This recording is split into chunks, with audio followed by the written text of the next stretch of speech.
l'homme que nous allons recevoir est pour moi qui vous parle un exemple. Amen. Je le disais mercredi, nous lisons Daniel dans la Bible. Un homme que Dieu a utilisé, mais qui a eu également des responsabilités au niveau du pays dans lequel il était. L'évangéliste Kiziamina est ce genre d'homme bien-aimé. Amen. Il est serviteur de Dieu, évangéliste, fondateur du ministère La Puissance du nom de Jésus, qui prêche l'évangile depuis maintenant plus de 30 ans. Amen. Il me disait à l'instant, il a plus de 23 passeports remplis parce qu'il parcourt plus de 50 nations depuis plus de 30 ans. Bien aimé, partout où il va, Dieu confirme sa parole par des signes, des prodiges et des miracles. Amen. Il y a certaines prédications, j'aime le dire, que j'ai tellement écoutées, je les connais par cœur. Amen. Il y a 2 ans, le titre de la conférence de la jeunesse était « Jeunesse, répands-toi et prépare-toi à la rencontre de ton Dieu ». C'est parce que quand il a organisé Congo pour Christ en 2015, il prêchait et il disait « Congo, prépare-toi à la rencontre de ton Dieu ». J'ai pris ce thème de là. Amen. Le deuxième livre qu'il a écrit s'intitule « Le mystère de la croix ».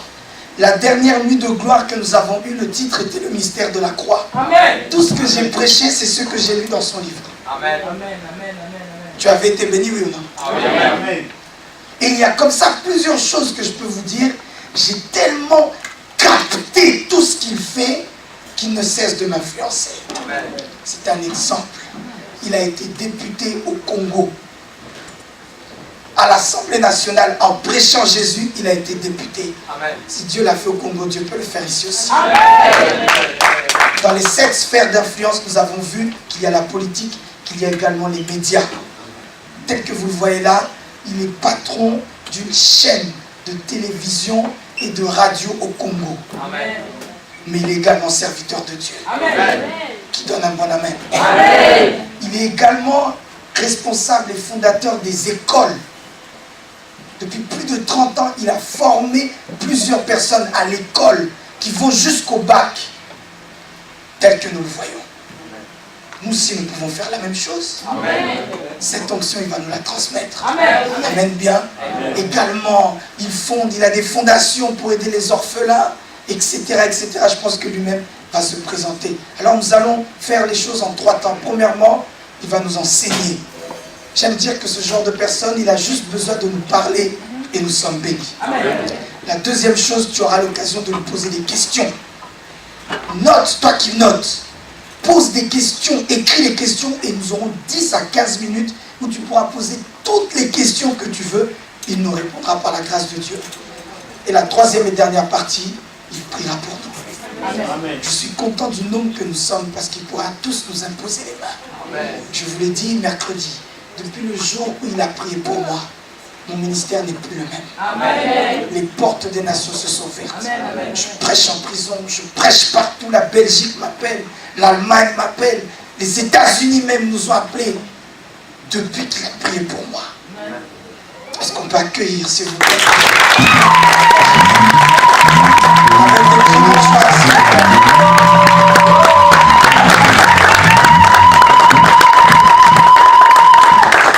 Merci beaucoup. Alléluia. Amen. Je suis très heureux et très excité de voir les jeunes que vous êtes, m'inviter de partager cette parole avec vous. Vous savez, nous faisons une course des relais. Nous avons un tel âge, bientôt je suis dans les cinquantaines, j'évolue. Et dans 20 ans, je n'aurai pas la force que j'ai encore aujourd'hui.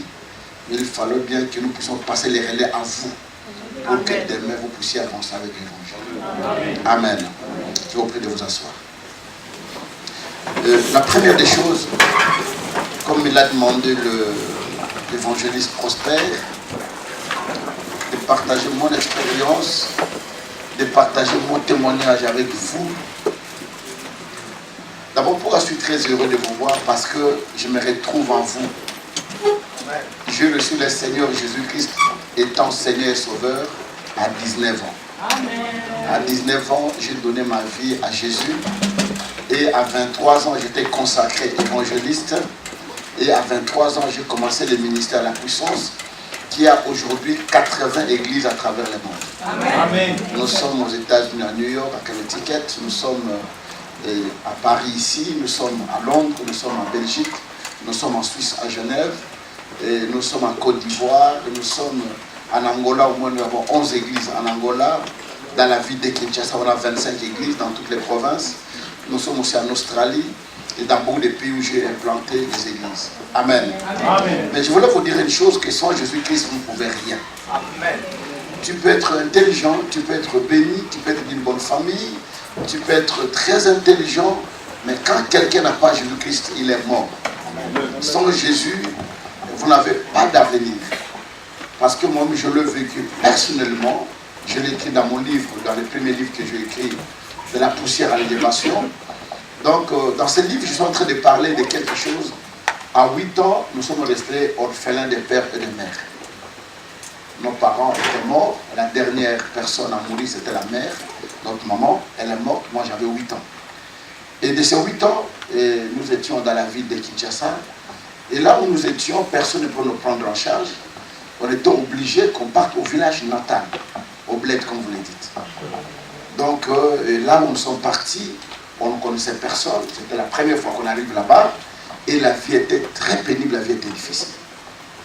À telle enseigne que les vêtements que j'avais amenés, et comme je grandissais, ne pouvaient plus me convenir. Et puis les chaussures, ainsi de suite. On n'avait plus rien. Et je me promenais pieds nus. Pas de chaussures, pas de sandales, rien. Et je faisais l'école à des dizaines de kilomètres à pied pour aller. Vous vous réveillez à 5h, 6h du matin pour arriver à 8h, 3h de marche pour arriver à l'école. Et vous terminez vers 17h, tu rentres à la maison, tu arrives vers 21h, 22h. Et demain matin, tu vas faire le même parcours. Alléluia. Amen. Mais il y a quelque chose de très important. Je m'étais donné à fond pour les études. Voilà pourquoi je vous encourage d'étudier.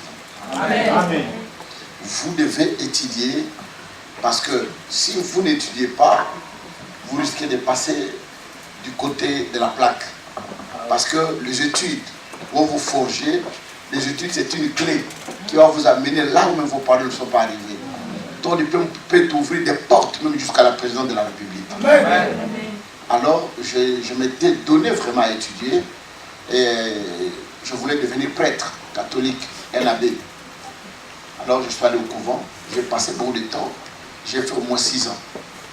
Donc, toute mon école secondaire, je l'ai passé là-bas. Et après, quand vous terminez, vous obtenez le bac, il faut aller maintenant au grand séminaire pour suivre maintenant le cursus pour devenir prêtre. Malheureusement pour moi, cette année-là, on était 12, tout le monde avait reçu, j'étais le seul à rater. J'ai raté le bac. Alors, on m'a demandé de reprendre, j'ai repris. Et comme j'avais repris, j'ai travaillé tellement très bien à l'école.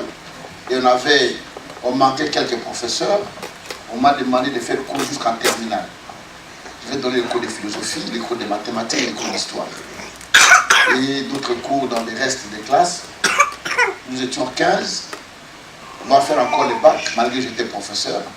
Tout le monde réussit, j'étais le seul encore à rater. Et c'est pour la 3e fois. Et la 3e fois, je vais quitter l'internat. Parce que souvent, quand vous allez au grand séminaire, vous ratez comme ça, vous avez raté, on ne vous prend plus. Mais moi, j'avais la chance qu'on me reprenne. Malgré ça, j'ai raté pour la 2e fois. On m'a demandé de partir. Je suis rentré à Kinshasa, dans la capitale du Congo. Et là, je vais m'inscrire dans une école parce que j'étais là à tout prix à obtenir mon bac. Je veux dire que la persévérance paye. Amen. Dans la vie, il faut persévérer. Et je dis à quelqu'un cet après-midi, cet avant-midi, que l'échec n'est pas le dernier mot de Dieu pour toi. Amen. Si tu as échoué à quelque chose, ne pense pas que tu ne réussiras pas. Ne pense pas que Dieu t'a abandonné, il faut persévérer. Alors, je viens à Kinshasa, je m'inscris dans une école et personne ne me connaissait. Mais dans cette école où je m'étais inscrit, il y avait un de nos enfants qui j'ai fait cours à l'internat. Et l'école en question, c'est son oncle qui était le propriétaire de cette école. Et lui, on l'avait retenu pour faire cours dans cette école-là. Et quand il est venu m'a trouvé dans la salle de classe, il a dit à son oncle, il dit, mais ce gars-là que tu vois, il fut mon professeur. Son oncle dit, mais comment toi tu es à l'université? Lui est encore là-bas, il n'a pas encore son bac. comment était-il ton professeur? Il dit non, il avait raté, mais on ne comprend rien. On m'a demandé de faire encore cours dans cette école. J'étudiais, je faisais cours et j'avais ouvert un centre de récupération. Donc, c'est-à-dire un centre que je donnais cours aux finalistes, ceux qui doivent présenter les bacs. Je leur donnais les cours de mathématiques, de philosophie, les cours d'histoire. Et les gens, pour se moquer de moi, m'avaient baptisé le nom Ancien Testament. Alors, on m'appelait Ancien Testament parce que les gens se moquaient de moi. Ah, lui, c'était l'Ancien Testament. Alors, je faisais cours aux finalistes. Il y avait plein de finalistes qui venaient de partout. Parce que je faisais cours le soir, de 20h à 22h. J'ai expliqué les cours de récupération aux finalistes, les matières auxquelles ils avaient des difficultés, les cours de mathématiques, de philosophie et tant d'autres. J'expliquais. Et à l'école là où j'étais, j'ai donné aussi d'autres cours là-bas. Et on est parti faire encore l'examen. Cette année-là, tout le monde réussit. J'étais encore laissé la rater. 3 fois. Alors je me disais, bon, pour moi, là, terminé, je ne peux plus rien faire. Tout le monde était étonné parce que tout le monde disait, s'il n'y a qu'une seule personne qui va réussir, c'est bien lui. Mais tout le monde a réussi, j'avais échoué. Jusqu'au jour où je vais rencontrer une fille de 12 ans qui m'a parlé de Jésus-Christ. Voilà pourquoi je vous demande d'évangéliser. Vous voyez des gens en costume, vous voyez des gens en cravate, vous voyez des gens dans des belles voitures, mais vous ne savez pas ce qu'ils ont comme problème. Et tous les problèmes qu'ils ont, la seule personne qui pourrait les aider de s'en sortir de ces bourbiers, c'est Jésus-Christ. Et nous avons ce Jésus à présenter auprès des gens. Et comme tu es là, si tu ne parles pas de Jésus, tu es plus qu'un criminel. Et non assistant des personnes à danger. Et vous savez, aujourd'hui, quand vous n'assistez pas à quelqu'un qui est à danger, vous êtes arrêté et même mis en prison. Mais devinez maintenant, il y a des gens qui meurent de jour au jour qui vont aller en enfer. Et nous ne les assistons pas. Nous ne leur parlons pas. Et vous savez quelles sont les conséquences qui vont découler de nous. Parce qu'il y a des gens qui ont honte de parler de Jésus-Christ. Il y a des gens qui ont peur de parler de Jésus-Christ. Alors que la Bible dit, ceux qui auront honte de moi devant les hommes, moi Jésus, j'aurai honte d'eux devant mon Père et devant les anges. Donc voilà pourquoi nous avons le devoir, chacun de nous, d'annoncer l'évangile de Christ. Et à chaque fois, tu seras heureux, heureuse. Quand tu entres dans l'église, tu tournes à gauche, à droite, tu trouves 2 ou 3 personnes que toi, tu as gagnées dans le Seigneur. Alléluia. Parce que tu ne sais pas, ces gens-là que tu as gagnés, c'est qu'ils seront demain. Et ça sera une fierté pour toi d'avoir gagné un frère, une soeur. Demain, il est maire de Sévron. Demain, il est ministre. Demain, il est avocat. Demain, il est ceci. Et cette personne ne t'oubliera jamais. Parce que tu l'as montré le vrai chemin. Alléluia. Et c'est comme ça, une jeune fille de 12 ans, il nous a vu sous un arbre avec les amis. On était en train de jouer au jeu des dames. Cette petite est venue avec sa Bible et avec une petite brochure qu'on appelait 4 lois spirituelles. Et cette 4 lois spirituelles, c'est un matériel d'évangélisation très facile pour aborder les gens. Alors il nous a demandé s'il pouvait nous parler de Jésus-Christ. Tout le monde a refusé. Alors comme moi j'étais, je ne voulais pas la frustrer. Toute petite qu'elle était, j'ai dit bon, moi j'accepte que tu me parles de Jésus-Christ. Alors elle a commencé à m'annoncer l'évangile. Elle m'a parlé de Jésus, elle m'a parlé. Et elle m'a demandé si je pouvais recevoir Jésus-Christ. Moi j'ai dit, on le reçoit comment? Il dit non, le recevoir étant que Seigneur est sauveur personnel. Bon, moi je dis, je ne suis pas allé le recevoir. Et il m'a connu dans une prière. Moi je pense que c'était une blague, alors que c'était une flèche qui était entrée à moi. J'étais déjà atteint par cette flèche. Alors il m'a parlé, je reçu le Seigneur. Et elle m'a demandé si elle pouvait venir me chercher le matin pour aller à l'église. Voilà pourquoi j'ai dit à quelqu'un, quand tu annonces l'évangile à une personne et que tu gagnes une âme, ne l'abandonne pas. Il faut faire ses suivis. De temps en temps, l'inviter, aller le chercher. Quand il veut venir au culte, aller le chercher, aller le prendre, et ainsi de suite. Il y a séminaire, il y a conférence, va le chercher. Parce que lui ne viendra pas. Cette fille était très dynamique. Parce que le matin, il y avait le culte matinal qu'on faisait de 6h à 7h. Elle est venue me chercher pour aller au culte. J'étais, elle m'a amené, je suis allé au culte. J'ai écouté la parole. Elle me dit, le soir, je vais te chercher parce qu'on a séminaire. Elle vient me chercher le soir, j'ai dit, non, j'ai des courses à faire, j'ai quelque chose que je dois faire. Elle dit, non, pas de problème. Si tu as des lessives à faire, donne-moi, je vais les faire à ta place. Mais je n'en avais même pas à faire. Alors après, on est parti. Et ce soir-là, on avait organisé une retraite. Il dit, tel jour, il y a une retraite de 3 jours. Nous demandons aux gens qui vont aller à cette retraite. Moi, je pense que c'est une retraite que nous faisons à l'église catholique. Vous mangez, vous buvez. Alors que c'était un genre de 3 jours à sec, sans manger ni boire. Et pour moi, c'est la première fois d'aller dans une telle retraite. Je ne savais pas où on est parti. Et c'était dans une maison, on était enfermé là-bas. On est allé le soir. Et on a commencé la prière vers minuit. On prie jusqu'à 9h du matin. On finit. Moi, j'attendais qu'on nous amène un petit déjeuner. Il ne fait absolument rien. Midi, 13h, 14h, non, on va encore prier. On n'a pas mangé. Il dit non, non, ici, on va d'abord prier. On prie jusqu'à 18h. Nous nous reposons. Et 20h, on ne mange même pas.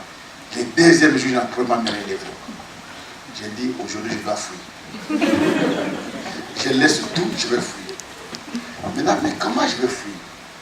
J'ai dit, alors quand on va demander à aller se laver, j'irai pour me laver et puis là, je vais sortir et partir.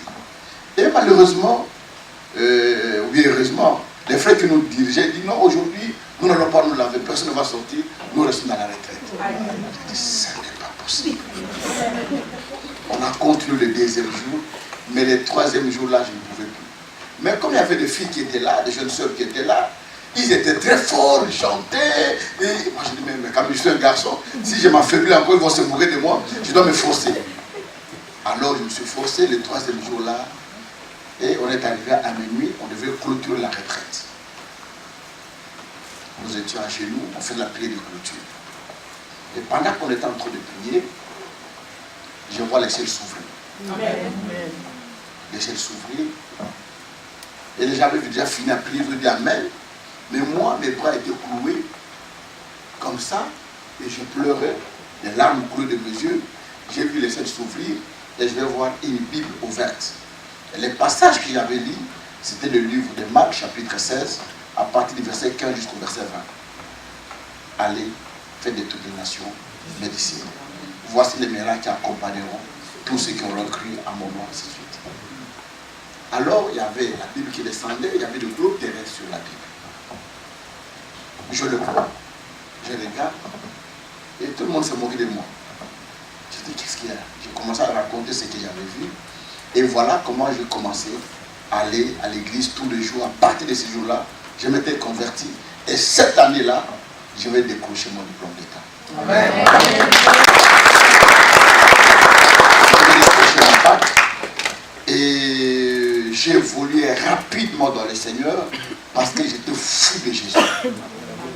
Je l'aimais plus que tout autre, je l'aime jusqu'aujourd'hui, plus que toute autre chose dans la vie. Donc, à l'église, s'il y avait 350 jours de prière, je crois que j'avais fait les 350 jours de prière.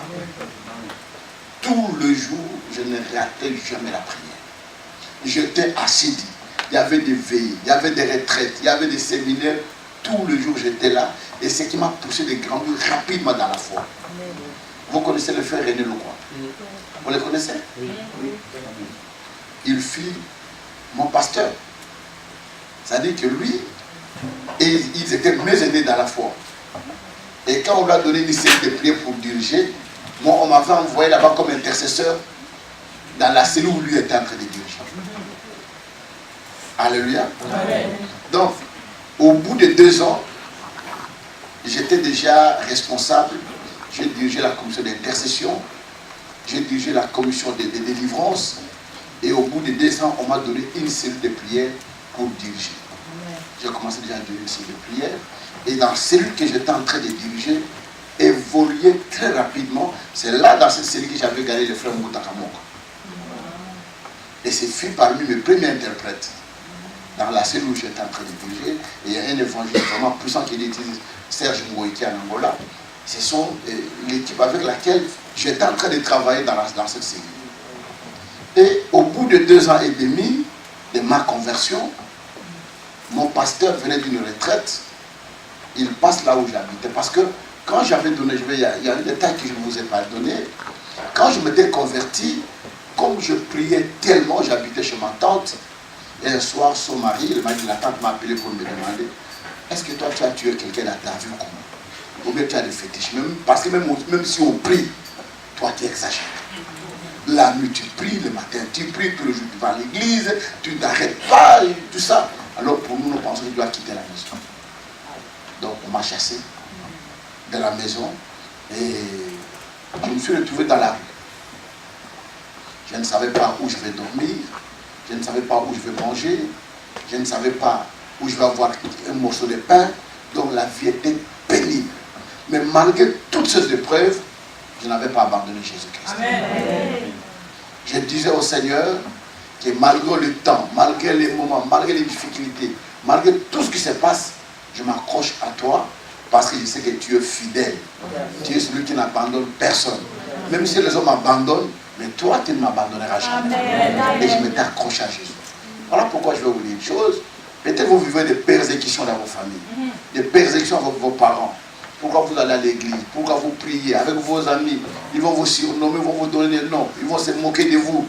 Mais je voulais vous dire et vous confirmer que vous avez choisi un bon chemin. Amen. Vous avez choisi une bonne part. Et je vais m'engager avec le Seigneur.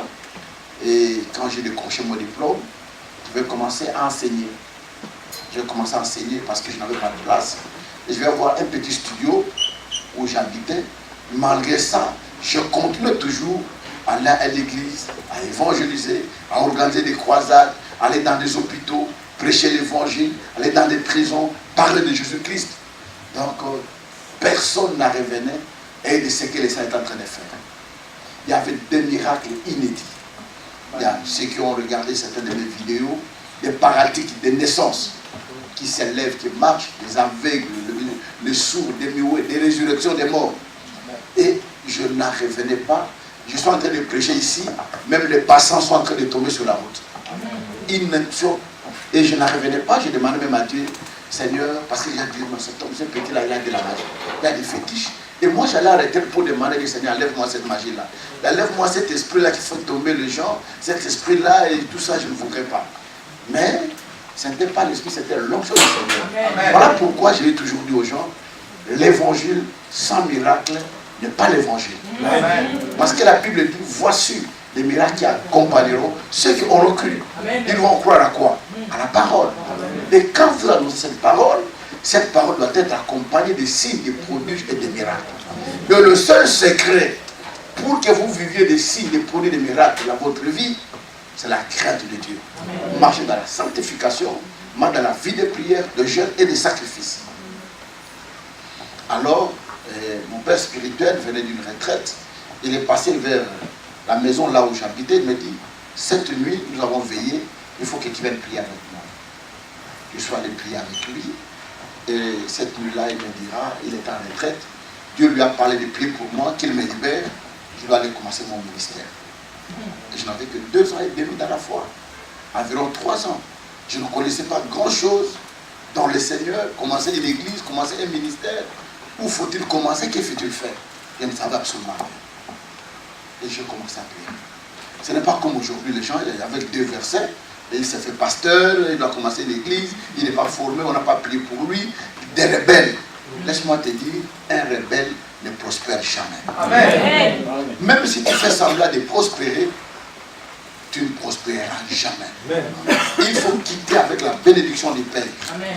Quand ton Père te bénit, il ouvre son cœur, il te bénit, et dès que tu pars avec lui, sache-le que tu réussiras.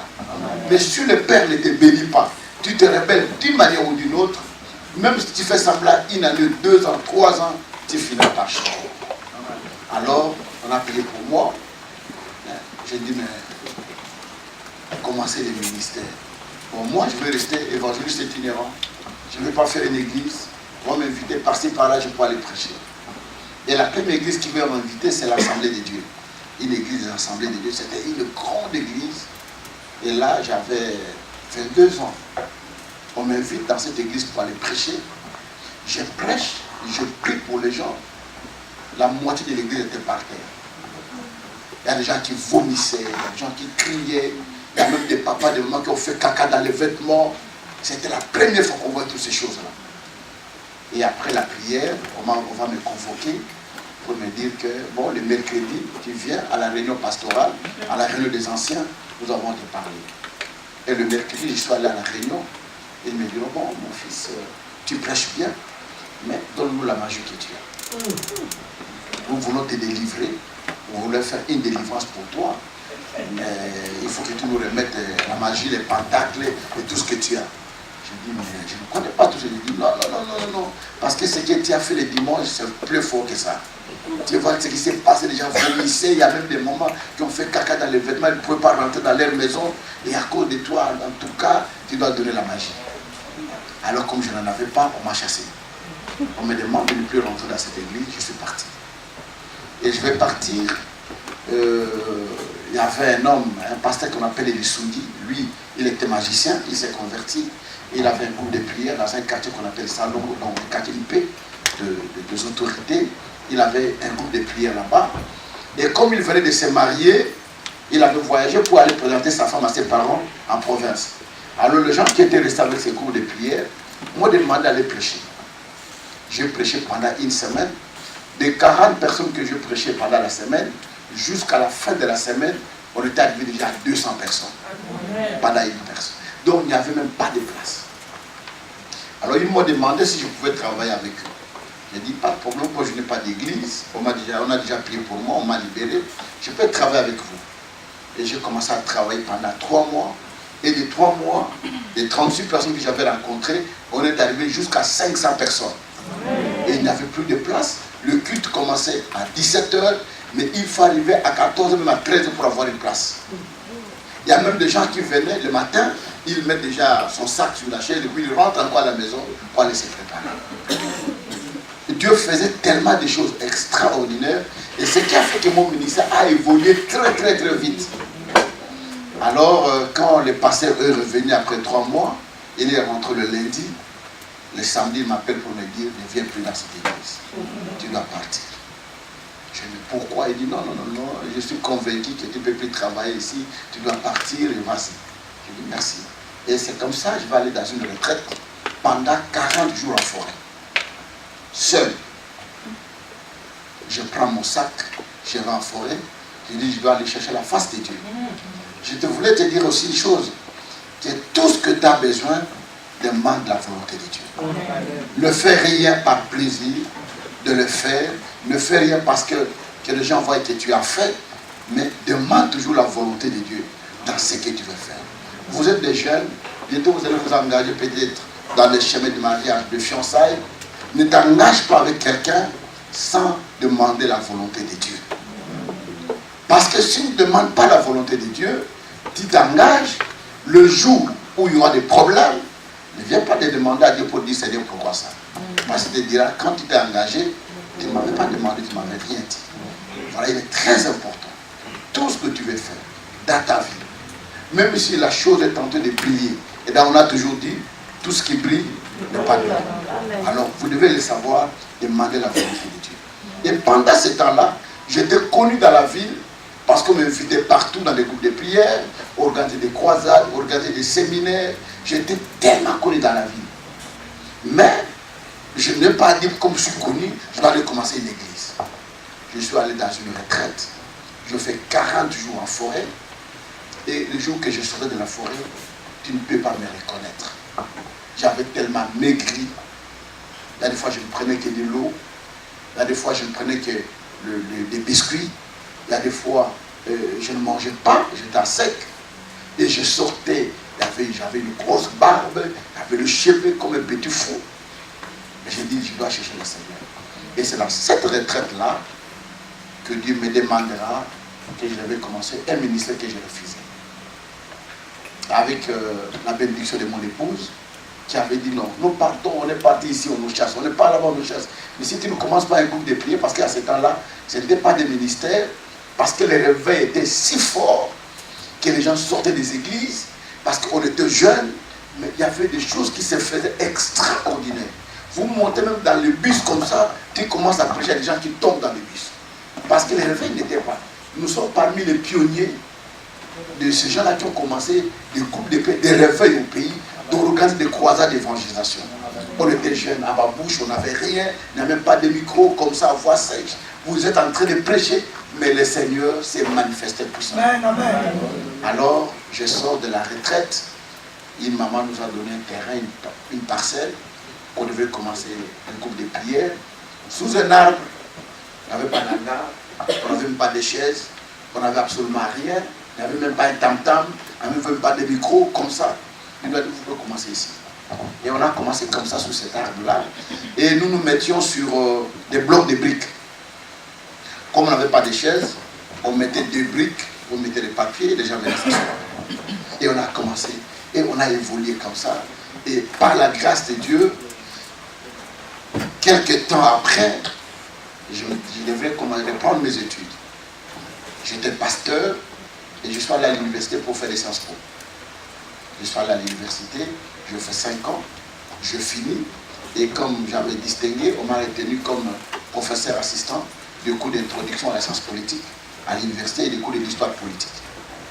Mais avec le temps, avec les ministères, je ne pouvais pas, mais j'ai continué dans le travail de l'évangélisation, et comme les gens venaient de partout, c'est comme ça que nous avons commencé à créer des cellules dans chaque commune, on y allait créer, et aujourd'hui, dans la ville de Kinshasa, nous avons au moins 25 km.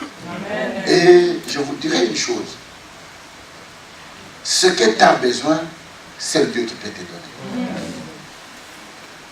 Dieu est capable de te donner et de t'amener là où tu n'as jamais cru. On a commencé comme ça, le ministère, on a évolué. Alors, vous me posez la question peut-être de savoir, mais avec toutes les péripéties, tu n'avais pas d'argent, tu n'avais absolument rien et tout ça, mais comment tu es arrivé à avoir des chaînes de télévision, à avoir un hôpital, à avoir des écoles, à avoir les ministères, tout. Alors, je servais toujours le Seigneur. J'avais fait un vœu à Dieu. Jeunes que vous êtes, soyez fidèles dans vos dîmes à l'Éternel. Soyez fidèles. Dieu va vous récompenser. Dieu vous ouvrira des portes auxquelles vous n'êtes pas entendu. J'étais tellement fidèle à Dieu. Et un jour, Dieu va me parler d'aller faire une campagne en province, au Congo. Et je venais de finir l'auto-école. J'avais $3 000, donc environ 3 000 €, que j'ai gardé pour acheter une voiture. Et quand il va me parler d'aller faire cette croisade, j'ai demandé à l'église de contribuer. Les gens ne contribuaient pas. Un dimanche, j'étais même fâché, j'ai chassé les gens de l'église. Et vous sortez. Vous êtes des sorciers. Vous dites que vous aimez Dieu, mais vous ne pouvez pas le lui donner. Et tout le monde me regarde. Les gens sont partis.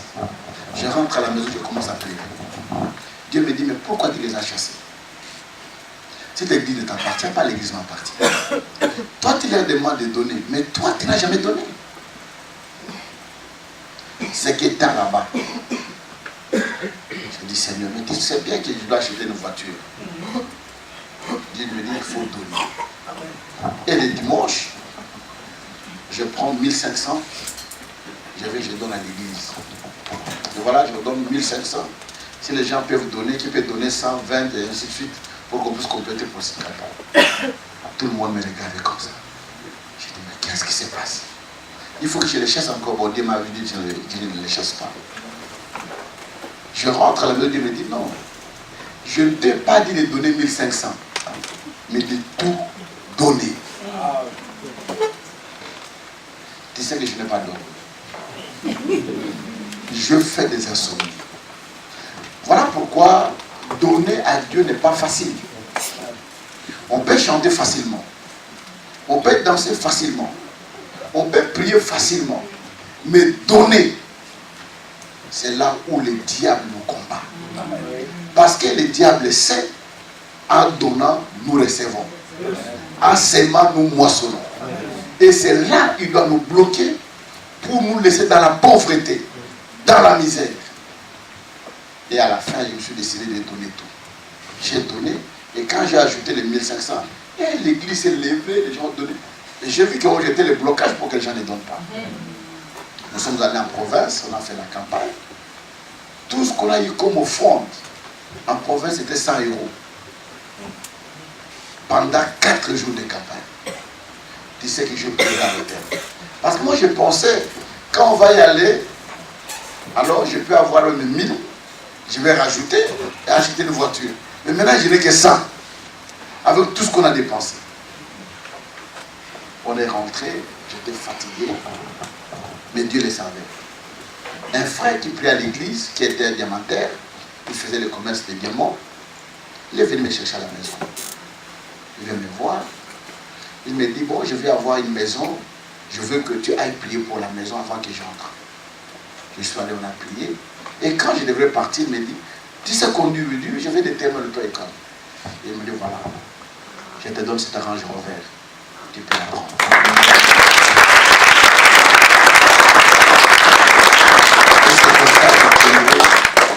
Ma première voiture dans mon premier véhicule. Il me donne la Range Rover, mais quand je descendais pour rentrer à la maison, j'ai baissé toutes les vitres. J'étais prêt à voler et je saluais tout le monde en cours de route. Et je voulais que je puisse avoir les embouteillages pour n'aller pas si vite là, pour que les gens me voient quand même. Alors j'arrive à la maison, j'ai klaxon, pip, pip. Personne n'ouvre parce que c'est que dans cette parcelle, on n'a pas de voiture. J'ai klaxonné, je vais ouvrir, j'entre. Avec tes 3000 que tu pleurais, est-ce que tu peux acheter ce dérangement? Et ce n'était pas la fin. J'ai acheté. 2 semaines après, je vois un frère, un ami, avec qui on avait étudié à l'internat, il est aussi dans l'affaire des diamants. Beaucoup de musiciens congolais les chantent dans les cantiques. Freddy Kwanza, on parle beaucoup de lui dans des cantiques congolais. Il vient me voir à la maison, il me dit, évangéliste, tu sais, cette nuit, j'ai bien voulu que tu pries pour moi. Ah, mais toi, tu ne pries pas. Il dit, mais je ne prie pas, mais la nuit, je t'ai rêvé, tu priais pour moi. Mais avant que tu pries pour moi, je voulais que tu m'accompagnes quelque part. On est parti. C'était au parc où on vendait des voitures. Il m'a dit, tu peux choisir des voitures que tu veux ici. Ah bon? J'ai choisi une voiture Toyota Carina D.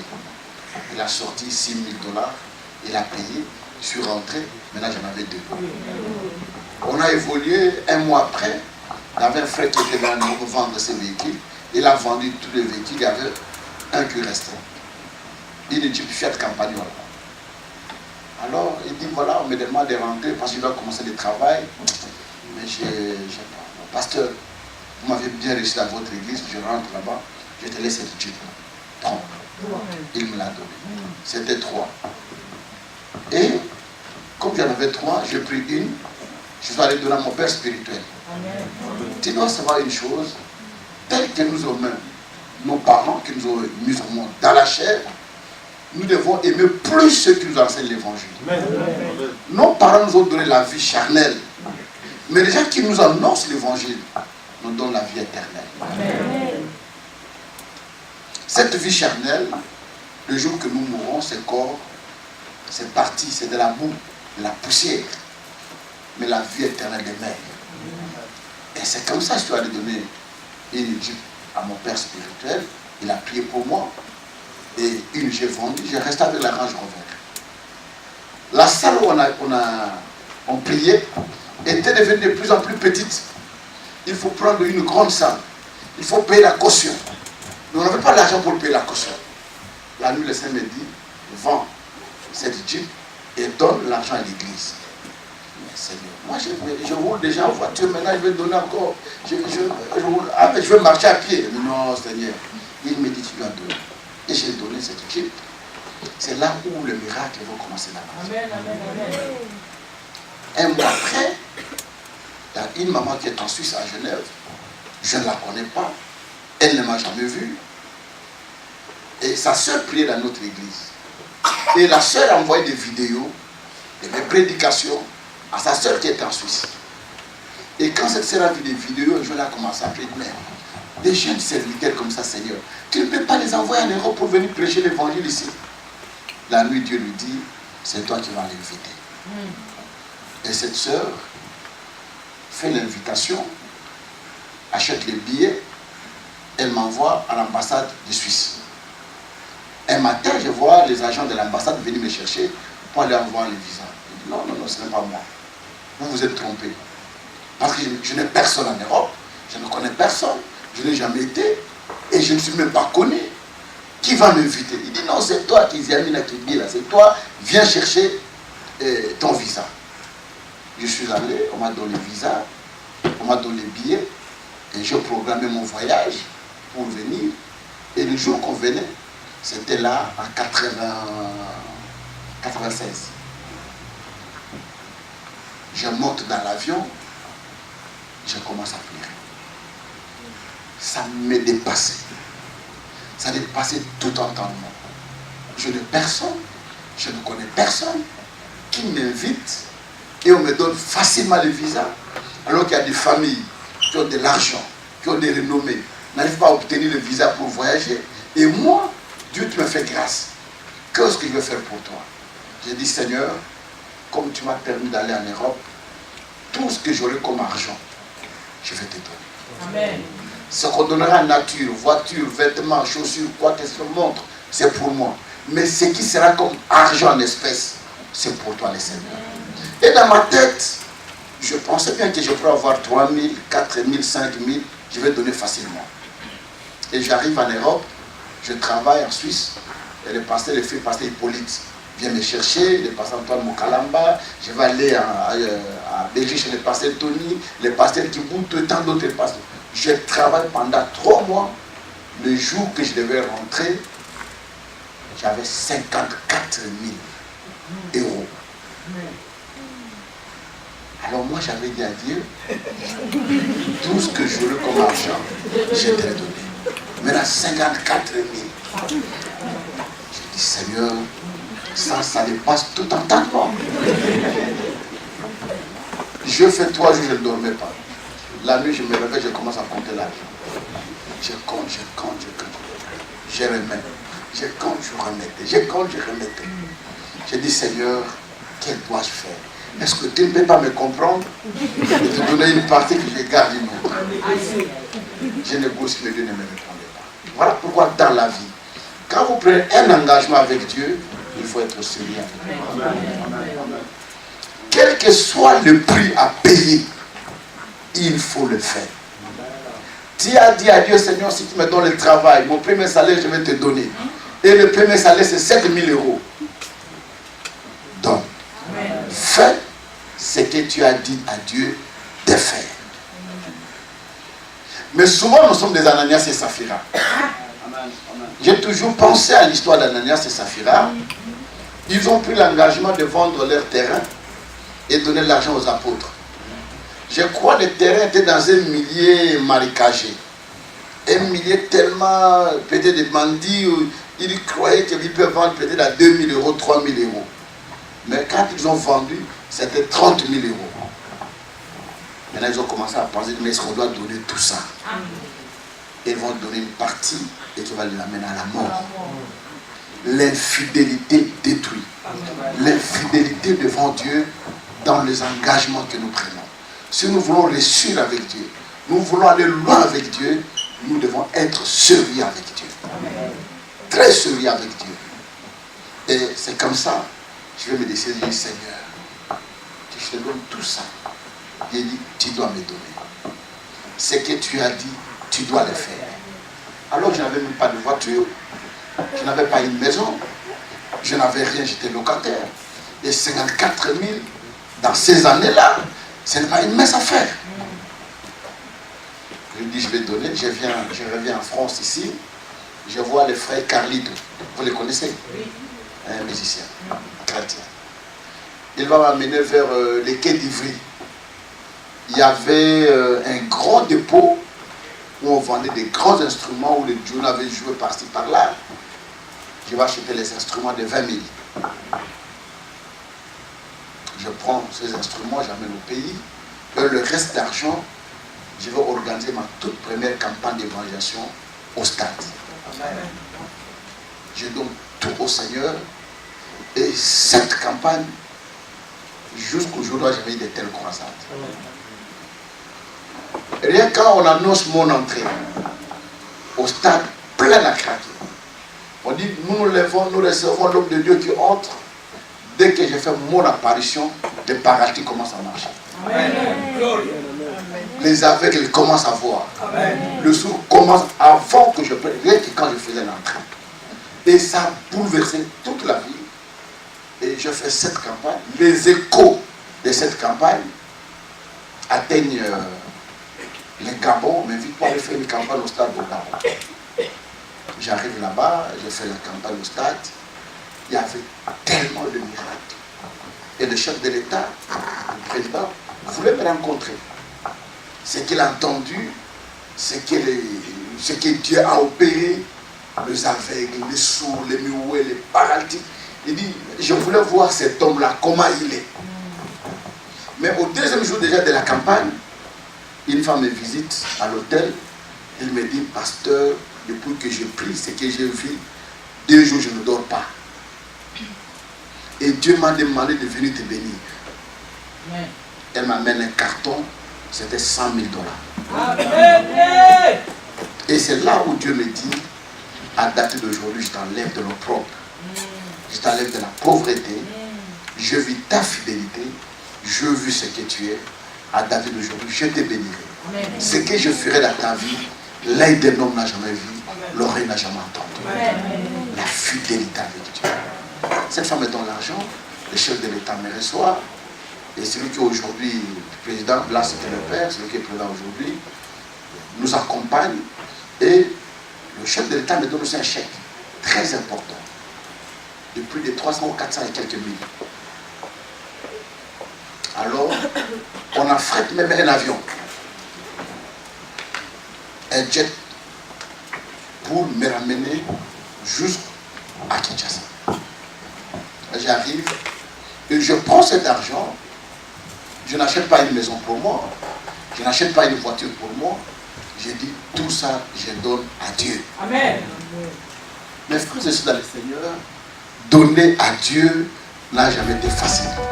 Il faut avoir un cœur. Devinez quelqu'un qui n'a pas de maison. Tu n'as pas une belle voiture. Tu n'as rien. Avec autant d'argent. Quelle serait la priorité pour toi? C'est de démontrer aux gens ce que tu es. Ce que tu as. Une belle voiture, une Audi, je ne sais pas quoi. Mais je dis, je donne tout au Seigneur. Je viens ici en France. Je vais aller à une maison qu'on appelle Vidéoplis, où on vend des matériels de télévision.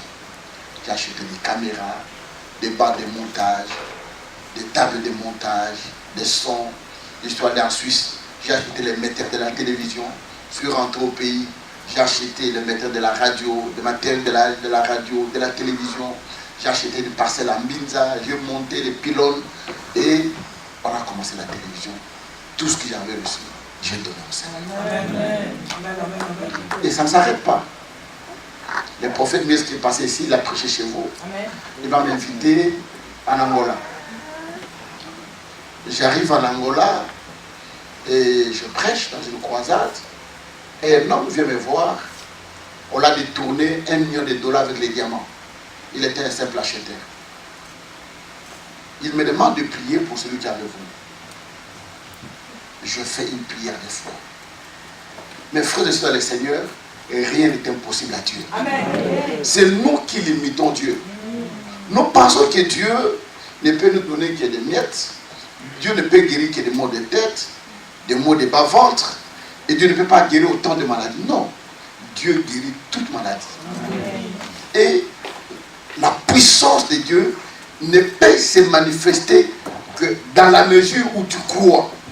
Si tu limites Dieu à la grandeur de cette taille, Dieu ne fera que la grandeur de cette salle ici. Si tu amènes Dieu au stade de France, il agira de la manière du lieu que vous l'avez amené. Si tu vois loin avec Dieu dans ta vie, si tu dis aujourd'hui dans ces pays, moi je serai quelqu'un, je ferai ceci, si tu as la foi, tu le feras. Amen. Tu arriveras. Amen. Rien n'est impossible à celui qui croit. Amen. Et c'est ça mon audace. Je toujours crie, je toujours fais des choses auxquelles les gens n'ont jamais osé. Alors, je vais en Angola, j'ai pris pour cet homme. La personne qui était partie avec les diamants et l'argent faisait déjà une semaine qu'il était disparu. On ne le voyait plus. Mais après la prière, le jour suivant, la personne rentre avec les diamants et l'argent. Il vient remettre sans retirer même un centime. Cet homme me donne encore 80 000. Il dit c'est mon action de grâce. Je prends cet argent, je n'achète pas une maison pour moi ni une voiture, je me décide d'acheter des terrains pour les églises. Et j'ai acheté pour le Seigneur. Ça évolue, ça évolue. Mais il y a une parenthèse. Quand j'avais commencé à enseigner, quand j'ai reçu mon diplôme d'État, je voyais des enfants qui étaient pauvres, des enfants qui étaient misérables, des orphelins qui ne pouvaient pas aller à l'école, qui n'avaient pas de possibilités. Je vais commencer une petite école dans une maison. Et moi-même, j'étais enseignant pour aider ces enfants-là à étudier. Et petit à petit, on a évolué et aujourd'hui, j'ai au moins des grands collèges au Congo. Jusqu'à ce que les enfants obtiennent le bac, j'ai construit un étage, les orphelins étudient gratuitement, jusqu'à ce qu'ils vont finir ils vont obtenir leur bac, ils étudient gratuitement, et les parents qui n'ont pas de moyens, les enfants étudient gratuitement. Voilà comment j'ai évolué et j'ai avancé. Mais une parenthèse, quand je finis mes études à l'université, c'est à moi que je devrais m'engager dans la vie politique. Mais ce n'était pas facile.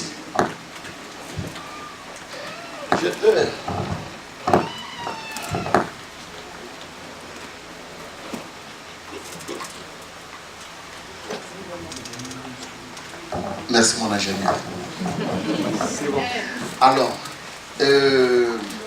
j'étais le premier pasteur au Congo qui travaille à temps plein et s'engager dans la vie politique.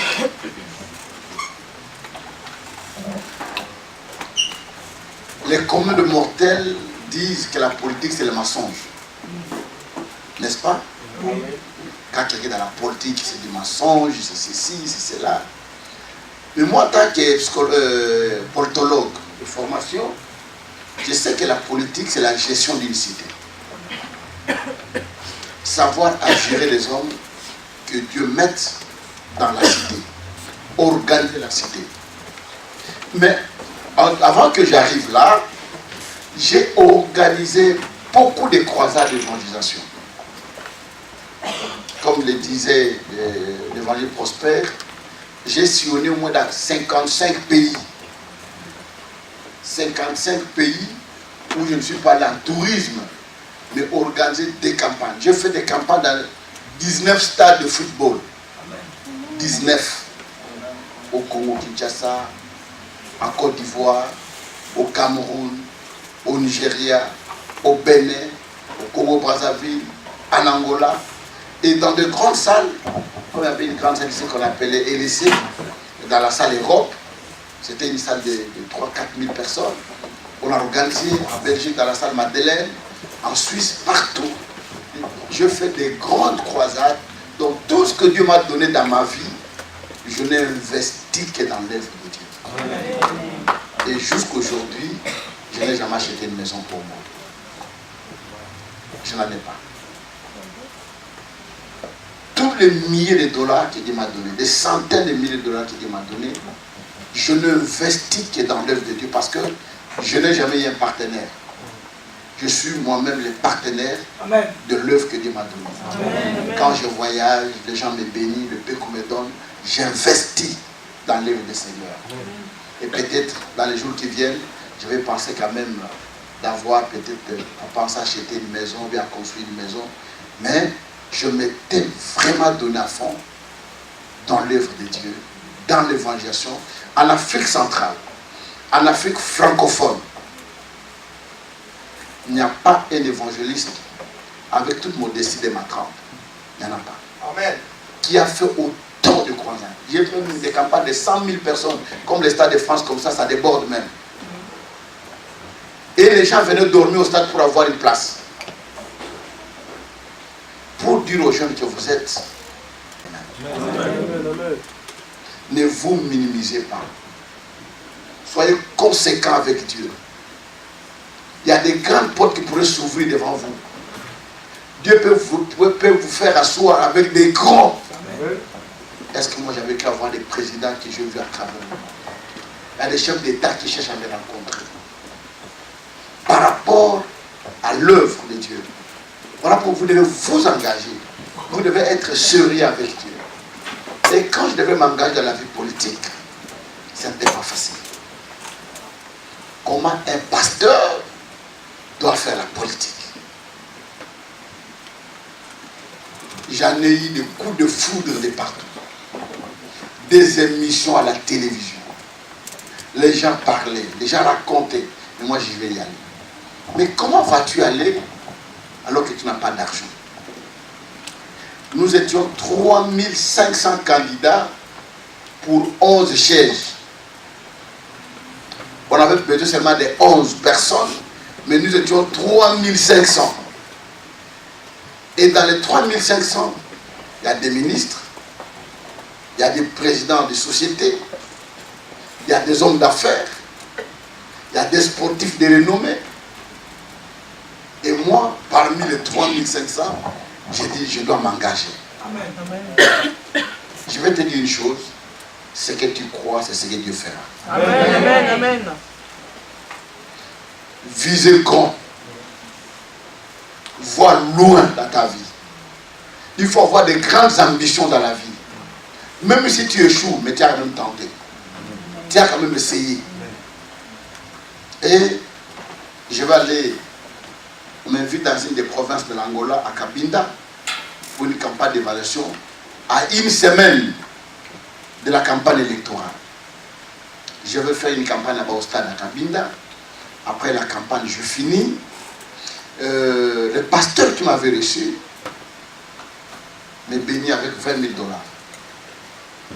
J'ai dit, bon, avec les 20 000, avec le prix que j'ai encore, je vais ajouter, acheter un peu de t-shirts, décorer, faire les affiches, faire de quartier à quartier, avenue sur avenue, ainsi de suite, maison à maison, pour parler. Et nous arrivons à Mwanda, dans la province du Congo. On devait prendre l'avion pour rentrer à Kinshasa. On a une église là-bas, il avait commencé une église à Mwanda. Et le soir, le pasteur de l'église vient me voir. Il me dit, la parcelle là où nous nous trouvons, on est en train de vendre. Le propriétaire est malade, il doit aller en Afrique du Sud, mais il n'a pas d'argent. Il vend sa parcelle, et c'est la dernière semaine que nous sommes là. Je lui dis, on vend ça à combien? 20 000. Et moi, j'avais combien? 20 000. Seigneur, cet argent, je comptais faire la campagne électorale. Il faut que je donne ou que je fasse la campagne que je donne après. La nuit, je ne dors pas. Donner n'est pas facile. Le matin, je me suis décidé de payer la parcelle, mais c'était à 14 000. Je payais le terrain, la parcelle d'église, il me restait sur 1000. J'ai donné 1 000 $ aux musiciens qui m'avaient accompagné, 1 000 $ aux agents de la télévision, des caméramans qui m'avaient accompagné. Il me restait 4 000. Et je suis venu avec, je priais, on a fait la campagne électorale. À ma grande surprise, je suis sorti premier parmi les 11. Amen, amen.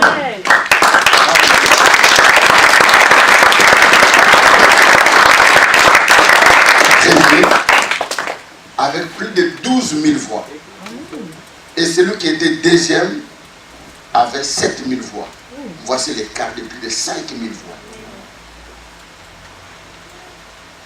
Et je sors deuxième de la ville de Kinshasa, 5e le mieux élu dans toute la République démocratique du Congo. Amen. Les gens étaient étonnés. Ils me disent, mais comment cet homme est arrivé? Qu'est-ce qu'il a fait? Parce que j'avais donné à Dieu la première place. Amen. Tel que tu l'honores, tel que lui va t'honorer. Si tu ne l'honores pas, il ne t'honorera. Même ton propre chien. Si tu as ton chien, à chaque fois le chien vient, tu les bastonnes. Un jour, ce chien-là va te mordre. Et il va commencer à fouiller. J'ai mon chat à la maison, au Congo. Il s'appelle Mitch.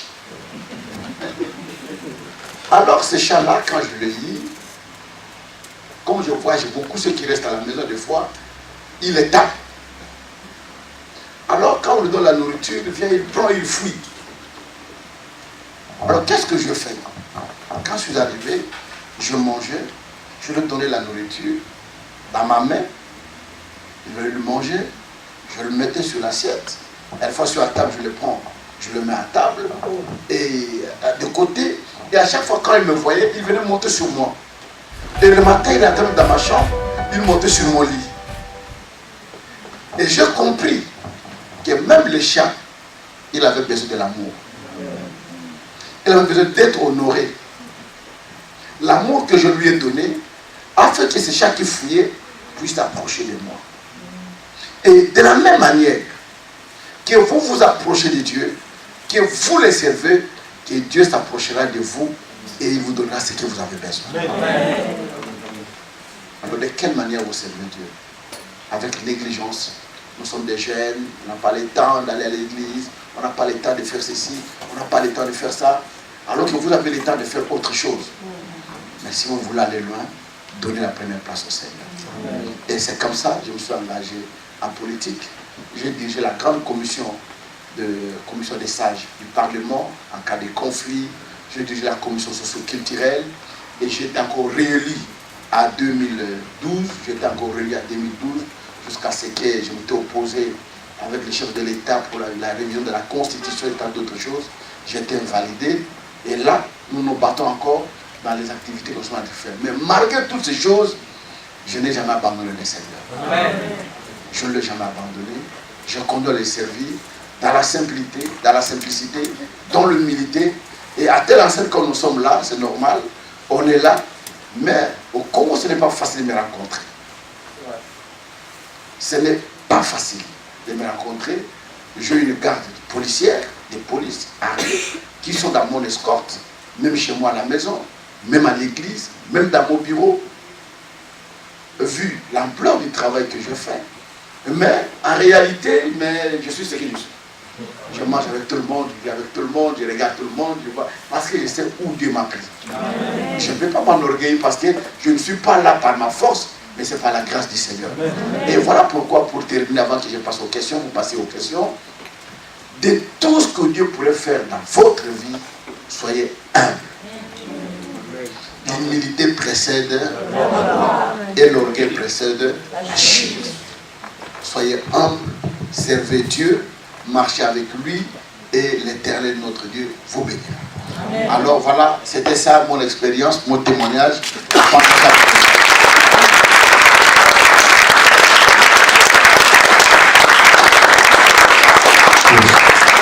Amen. Nous passons aux questions. S'il y a des questions, je suis à votre disposition et après je vais prier pour vous. Bonjour. Bonjour. Christopher Ntitié, je suis bassiste du label d'évangéliste Prosper. Ok. J'avais une question. Tes ambitions. Vos ambitions, autant pour moi. Vos ambitions, ils ont commencé à monter au fur et à mesure que tu montais, vous montiez, votre ministère, ou vous prévoyez déjà ça avant? Non, vous pouvez la voir, au fil que vous êtes en train de monter, les ambitions aussi grandissent de plus en plus. Aujourd'hui, tu as peut-être l'ambition d'avoir une maison de 2 chambres, 2 pièces, n'est-ce pas? Demain, tu auras besoin d'avoir 4 pièces. Aujourd'hui, tu as une petite voiture, une petite Peugeot, mais demain, tu voudras avoir, donc au fur et à mesure que l'homme grandit, que les ambitions et les besoins aussi grandissent aussi dans la vie. Et vous pensiez que ces ambitions étaient déjà ancrées en vous, c'est Dieu qui... Comment dire?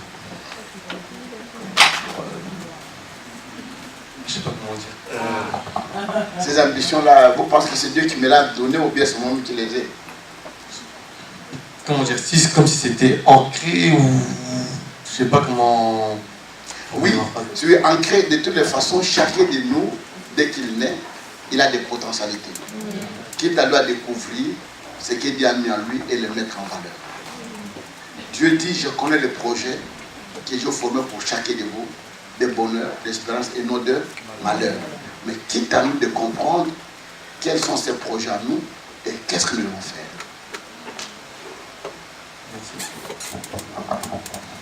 Oui. Bonjour. Tu étais présent? Je suis Naomi, je suis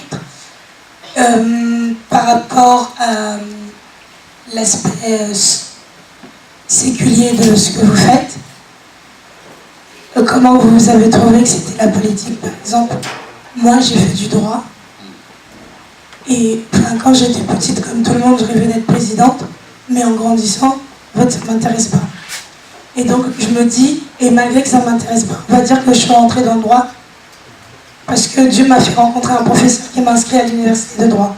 Du coup, je me posais la question, est-ce que j'ai été placée là parce que Dieu voulait et parce qu'il y a un projet avec... il m'a ouvert une porte parce qu'il attend quelque chose dans ce milieu-là, ou est-ce qu'il m'a ouvert une porte et c'est tout, et que je ne suis pas obligée de faire ça? Parce que, par exemple, je me posais la question, Joseph, il est devenu Premier ministre.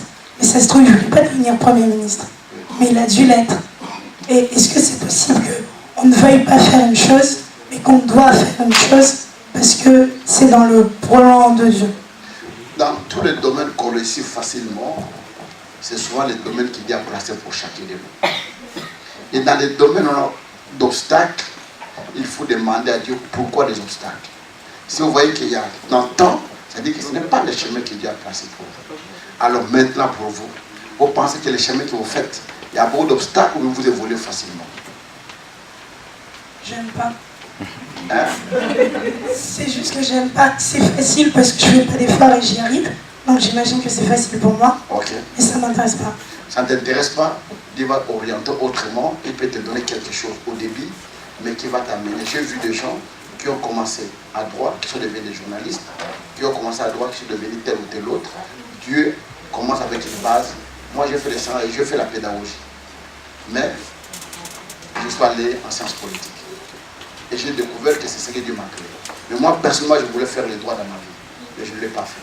Donc voilà, je pense que Dieu nous oriente selon son gré. C'est ce qu'il a préparé pour chacun de nous. Pardon? Comment on doit... Enfin, je suis dans un âge où je pense qu'il est temps que je sache qu'est-ce que je peux faire de ma vie. Il y a encore quelque chose qui est préparé. Il y a encore tout le temps. Oui. Bonjour, je suis Eunice. Je voulais savoir, j'en ai parlé souvent avec le pasteur Pedro, en fait, j'ai fait des études de journalisme et des études de communication. Et à la base, je voulais être journaliste, mais journaliste dans la mode. Et je cherchais des stages depuis, je crois, j'ai 14 ans. Je cherche un stage dans un magazine et je ne trouve aucun contact. Et facilement, j'ai eu un stage dans une boîte de communication institutionnelle politique, c'est une boîte de lobbying. J'ai fait un stage là-bas une première fois en 2016. Après, ils m'ont rappelé pour aller faire remplacer quelqu'un en intérim. Donc je suis repartie. Et cette année, j'avais besoin d'un stage de 6 mois. Ils m'ont encore rappelé, ils ont accepté de me reprendre pour un stage de 6 mois. Et c'est de la com institutionnelle et politique. Donc, comme je disais au pasteur, on travaille, par exemple, on a travaillé pour un candidat libyen qui est, je ne sais pas si je peux dire, mais en fait, c'est un terroriste, le candidat. Et la boîte dans laquelle j'étais, eux, ils travaillent pour lui parce que le monsieur est dans la possibilité de payer. Et je dis au pasteur, j'ai l'impression qu'en fait, quelque part, il y a ce monde de communication institutionnelle qui m'attire parce que j'ai eu deux autres contacts dans 2 autres boîtes et je n'ai pas cherché à les avoir. Quelqu'un, quand on me les a donné les adresses mail, on m'a demandé de postuler. Je n'ai pas cherché à les avoir. Et je disais au pasteur, en fait, ce n'est pas un monde qui m'attire dans le sens où, comme vous avez dit tout à l'heure, la politique, pour moi, il y a beaucoup de corruption, il y a beaucoup de personnes malveillantes, enfin, l'argent prime en fait. Et je me dis, personnellement, je ne peux pas travailler dans un milieu où travailler avec des gens juste parce qu'ils sont capables de me payer. Et je demande au pasteur, est-ce que je suis censée aller quand même travailler dans ce milieu-là ou je préfère travailler... Non, il faut y aller. Écoutez, moi j'étais au Parlement, quand on voulait changer la Constitution, on a mis les billets sur la table, à chacun on donnait, je crois, 50 000 pour réviser la Constitution. Et quand on m'a appelé, je leur ai dit que je ne méritais pas cette somme d'argent. je ne peux pas être corrompu pour quelque chose qui n'allait pas. Et le type qui était là me dit non, ça c'est de l'argent politique, tu peux prendre au besoin des problèmes, tu peux en avoir. J'ai dit je ne crois pas. Dis ça en sortant, c'est que cet homme m'a dit. Il me dit aujourd'hui, je crois que tu es serviteur de Dieu. Je demande à toute ma famille de venir prier dans ton église. Et sa famille jusqu'aujourd'hui prie dans notre église. Je vais démontrer ce qu'on est. La Bible dit que nous sommes la lumière du monde. Nous sommes les sels de la terre. C'est-à-dire que si nous sommes la lumière du monde, la lumière est faite pour les ténèbres. Donc nous devons être là où il y a les ténèbres pour démontrer ce que nous sommes exactement, ce que c'est la lumière. Donc là où il y a la corruption, je dis non, je ne prends pas la corruption. Je peux faire mon travail, mais ça c'est te corrompu, mais je voulais mériter ce qui est mon salaire. Et tu peux influencer beaucoup d'autres personnes à venir à Jésus-Christ. Parce qu'il veut, mais cette jeune fille, elle n'a pas d'argent, elle n'a pas ceci. Mais comment elle pourrait arriver à refuser autant de montants? Alors elle peut s'intéresser à comprendre ce que vous êtes. Et quand elle dit que non, je suis chrétien, je connais Jésus-Christ, ça peut les influencer à voir Jésus-Christ dans leur vie. Et cette personne peut être utile pour amener d'autres personnes à Jésus-Christ. C'est très important. Si le médecin ne veut pas les malades, il veut avoir les hommes qui sont à bonne santé, alors il n'a pas de sens d'être médecin. On est médecin pour les malades. On est la lumière pour les ténèbres. Oui. Micro. Je suis la sœur Priscilla, la vérité. Oui. Et j'ai surtout une question sur votre parcours chrétien. Depuis vos 19 ans que vous avez accepté Jésus comme Sauveur et Seigneur, est-ce que vous avez eu des moments où vous avez douté en fait, à cause des difficultés de la famille, des pasteurs qui vous ont chassé? Si oui, qu'avez-vous fait pour en fait éloigner ces doutes sur Dieu pour vous? Ah merci, c'est une très bonne question. La première chose dans mon parcours, je n'ai jamais hésité de Dieu. Quand j'ai donné ma vie au Seigneur, vraiment je l'ai donné, j'étais prêt à tout. Et jusqu'aujourd'hui, quand moi je m'engage à faire quelque chose, je ne recule pas. Même si c'est difficile. J'ai préparé une campagne au stade des martyrs. C'était en 2002. J'ai fait le budget à ce temps-là, c'était 185 000 $. Mais je ne savais pas où je vais trouver l'argent. Mais j'étais à fond, j'ai dit, je vais le faire. Je vais le faire. Et je commençais, avec le peu d'argent que j'avais déjà payé les stades, j'ai commencé à faire les affiches, mais je ne savais pas où je vais trouver l'argent. Un jour, c'était au mois d'octobre, j'étais en train de prêcher à LSC, à Saint-Denis, dans une grande salle. J'étais en train de prêcher, il lève sa main, il dit, pasteur, je voulais te parler, en pleine prédication. Les gens commencent à me dire, mais le pasteur t'es prévu à l'arrêter pour parler de quoi? Je dis non, là où il y a l'esprit de la liberté, viens me parler de quoi tu veux. Et elle vient, elle passe devant, elle prend le micro. Elle me dit non, je suis venu ici à l'hôpital avec mon mari. C'est une autorité africaine dans un des pays, le ministre à mon pays. Mais il est malade, alors je voudrais aller à l'hôpital parce que l'air est tellement avancé. Mais pendant que tu es en train de parler, je sens dans mon cœur, Dieu me dit que je dois te bénir. À ce temps-là, c'était le franc français. Elle a signé un chèque de 500 000 francs français.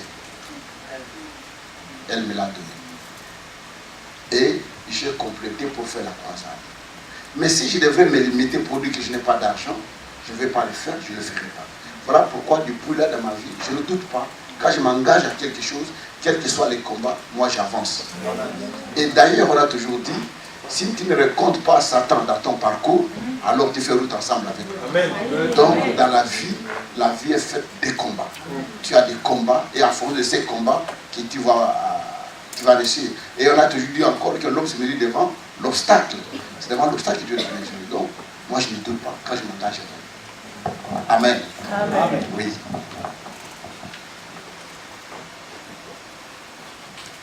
Bonjour, moi je m'appelle Jean. J'avais une question.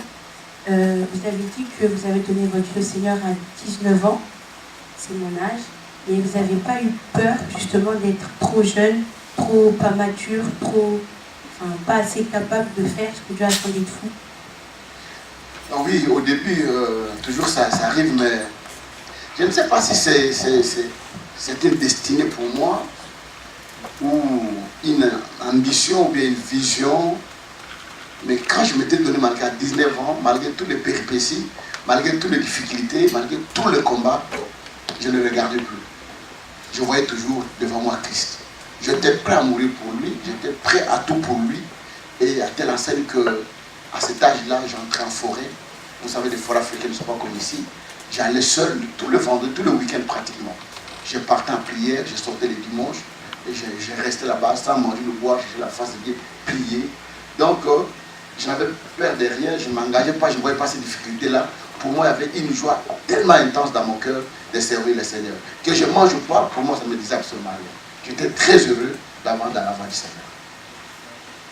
Ok?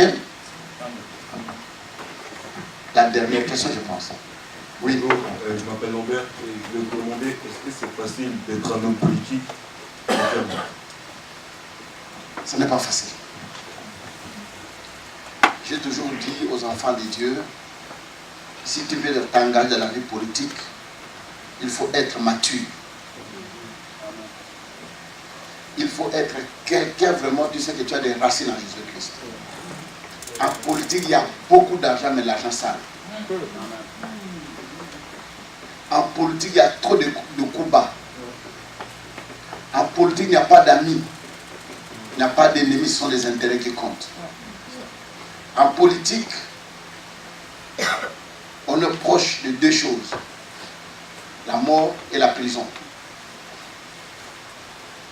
D'où, quand vous vous engagez, il faut avoir la vocation, il faut avoir l'appel, si tu es chrétien, et être sûr que si c'est Dieu qui t'envoie avec une mission précise. Il ne faut pas y aller par plaisir d'y aller. Tu risques de perdre même la foi. Parce que ce que tu rencontreras là-bas, ce sont des choses difficiles et compliquées. Il y a des négociations qu'on vous envoie négocier. Vous devez négocier, on met sur la table 5 millions. Tu n'as pas une maison, tu n'as pas une belle voiture. Tu commences à rêver déjà comment tu vas avoir telle villa, telle chose, et tu risques de mettre ta foi en doute. Mais quand tu es enraciné à Jésus-Christ, tu peux t'en sortir. Je l'ai toujours dit aux jeunes qui veulent s'engager en politique, il faut avoir des racines dans le Seigneur. Mais si tu sais que tu n'es pas enraciné, tu n'es pas fort mentalement, il ne faut pas s'engager. Ce n'est pas facile. Une dernière question. Oui. Tu sais, quand vous avez fait votre première campagne au stade de Martyrs, c'est le même jour où votre frère unique nous a quittés et il est parti. Oui, oui. Alors moi, parfois il m'arrive avant de prêcher, ma fille est un tout petit peu malade, je suis mal à l'aise. Alors là, votre seul frère meurt et vous devez aller prêcher. Où est-ce que vous trouvez la force?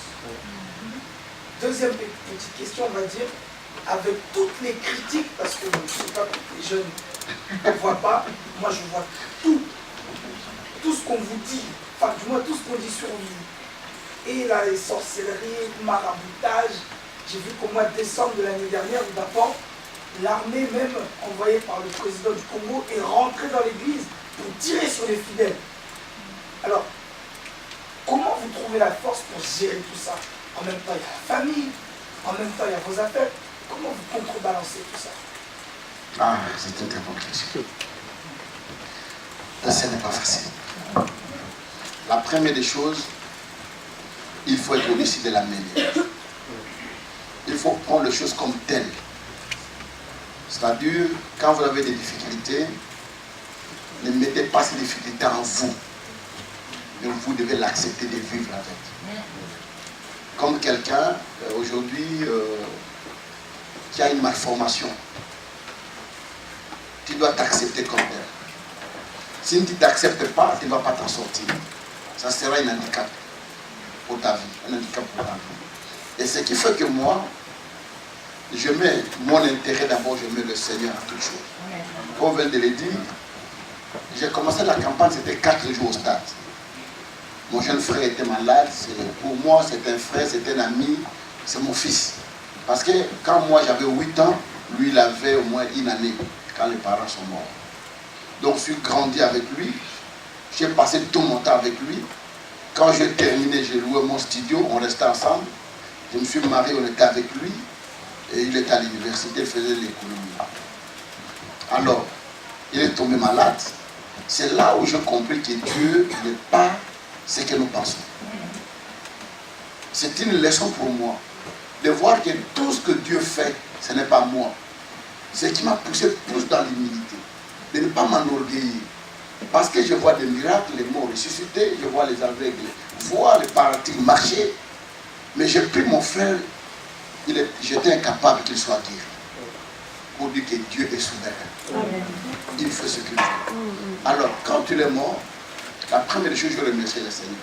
Vous devez savoir que ce que nous lisons dans la Bible ne sont pas écrits pour d'autres personnes. Mais ça peut nous arriver. Quand nous lisons les livres de Job, nous lisons les livres de Daniel, nous lisons les livres de Genèse, on parle par exemple de Joseph. Ce sont des réalités que nous pouvons vivre. Mais souvent nous prenons les choses seulement dans les mauvais côtés. Nous ne pensons pas que ce que Dieu a fait de Joseph, il est relevé à devenir Premier ministre, peut le faire pour nous. Nous voulons prendre seulement ce que Dieu a fait pour Job. La souffrance, non. Donc moi, quand ça est arrivé, c'était 20 minutes avant que je parte au stade. Ceux qui étaient à l'hôpital sont venus, je les regarde, je vois qu'ils étaient en train de pleurer. Je dis, qu'est-ce qui se passe? Oh non, votre jeune frère vient de mourir. La première chose, je suis dans ma chambre, je me suis agenouillé, je priais, je remerciais le Seigneur. Je lui dis, Seigneur, c'est toi qui as voulu qu'il vive, c'est toi qui as voulu qu'il te le prenne. Et la Bible dit, laissez les morts enterrer, les morts. Lui, il est mort, mais il y a encore des morts spirituels qui sont là. Je dois aller annoncer la parole. Donne-moi la force de partir. Et c'est comme ça que j'ai la force. Je suis allé annoncer la parole pendant 4 jours. Et pendant ces 4 jours, j'ai compris que j'étais environné d'une puissance qui n'était pas humaine. Parce que je finis la campagne le samedi, 4 jours après. Je finis la campagne 4 jours après. Le samedi, le dimanche, avec la même forme, j'ai dû aller à l'église. Mais j'arrive à l'église, je vois comme il me conduisait. Là où il parquait la voiture, je n'ai pas vu. Je commence à pleurer. J'ai compris que cette onction qui m'environnait n'était plus. Je suis rentré maintenant homme. Et voilà pourquoi à chaque fois que nous nous mettons même à travailler pour le Seigneur, il y a une partie humaine à nous qui disparaît. À ce moment-là, on devient une autre personne, spirituellement. Parce que je n'ai jamais compris. Quelle force! Parce que Dieu m'a créé homme, mais il m'a donné un cœur de femme. Moi, comme je suis là, quand je vois quelqu'un en train de pleurer, les larmes coulent de ses yeux, je ne supporte pas. Je vois des larmes couler, je pleure. Je ne supporte pas voir quelqu'un souffrir. Mais je ne sais pas d'où m'est venue cette force de résister et de prêcher pendant 4 jours. C'était le Seigneur. Et de 2, dans ma vie, je n'ai jamais eu peur. Même si vous mettez une arme comme ça devant moi, je n'ai pas peur. Parce que je sais que la mort n'est qu'une et une seule. Alors, j'aime bien mourir pour une cause noble. En fonction de ça, malgré tout ce qui se passe, je vais à plusieurs fois rencontrer les chefs de l'État, parler avec lui, dire ce que les gens disent de côté, moi je lui dis. Et ce qui fait qu'on me respecte. Même si j'ai des problèmes, je rentre, je suis respecté parce qu'ils savent que je suis sincère. Je n'ai jamais touché un rond, par exemple. Parce que ce qui tue les gens, c'est quoi? La Bible dit que ton oui soit oui, que ton non soit non. Il y a des gens qui disent oui le matin et le soir ils disent non. Ils prennent et ils refusent.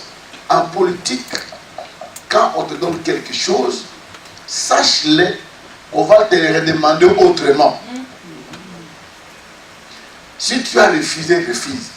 Et c'est qui a fait ma force que je ne me suis pas mêlé dans des combines, dans des choses bizarres, tout ça. Je suis resté clean dans ma vie. Et c'est ça la force que j'ai. Et pas seulement pour mon jeune frère, mais pour mon fils, Merveille qui était mort, mon fils aîné. Vous le connaissez, vous étudiez avec lui. Je me trouvais en Angola, à Lubango. J'étais au bureau du pasteur. On m'appelle, c'était le samedi. On m'appelle pour entrer dans l'église pour prêcher. En sortant du bureau du pasteur, le téléphone sonne. C'était un numéro de Paris. Je décroche. Quelqu'un qui pleure, qui me dit, ton fils vient de mourir. Je décroche le téléphone, je l'éteins et je viens, je prêche l'évangile sans dire à personne. Ce n'était pas facile. Parce que me voir ébranlé. Il y a des gens qui sont venus pour avoir le salut. Et je devais mettre un obstacle à leur salut. Mais je devrais surmonter cet obstacle, prêcher. J'ai prêché le samedi, j'ai prêché le dimanche matin et le soir c'était sur un terrain en plein air. je suis allé, j'ai prêché. Et après la prédiction que je vais annoncer aux gens que je suis éprouvé, et le lundi, je vais prendre l'avion pour venir en France. Donc, la force ne peut venir que du Seigneur. Quand vous vous remettez entre les mains du Seigneur, vous êtes capable de surmonter les obstacles. Mais si vous ne vous remettez pas entre les mains du Seigneur, donc c'est difficile humainement de vous en sortir dans tous ces combats. Ok?